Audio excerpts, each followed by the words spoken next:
Дорогие суродичи Беларуси, ад імя Рады Беларускай Народнай Рэспублікі віншую кожнага з вас у Беларусі і дзе бы вы не знаходзіліся ў свеце з нашым вялікім нацыянальным святам.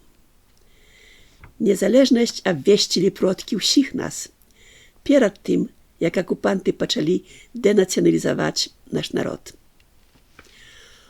У 2019 годзе мы ўсе перажылі вялікае шчасце, бачачы мора бел-чырвоных белых сцягоў на вуліцах Вільні падчас пахавання Кастуся Каліноўскага і ягоных паплечнікаў змагароў.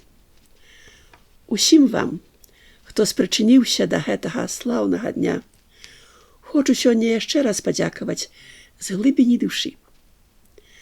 Ганарылася я вамі, як ніколі. Тады пераканалася, што мы пераможам. На жаль, пасля радасці прыйшлося перажыць вялікую трывогу, калі Пуцін намагаўся захапіць наш край.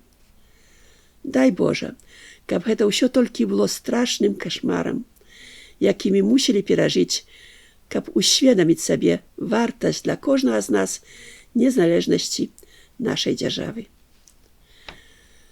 Пакуль што бальшыня з нас супакоілася. Усё ж цяжка верыць, што чалавек, якога народ называе сваім прэзідэнтам, зможа стацца ягоным найбольшым здраднікам.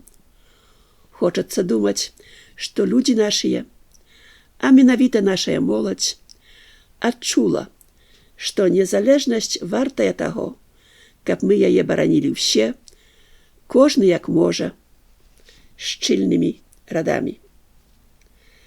Памятайце, што нас будуць паважаць у свеце і з намі лічыцца толькі калі нашая дзяржава зойме пачэснае месца ў сям'і вольных народаў свету. Дык трымайцеся, мае дарагія суродзічы. Жыве Беларусь!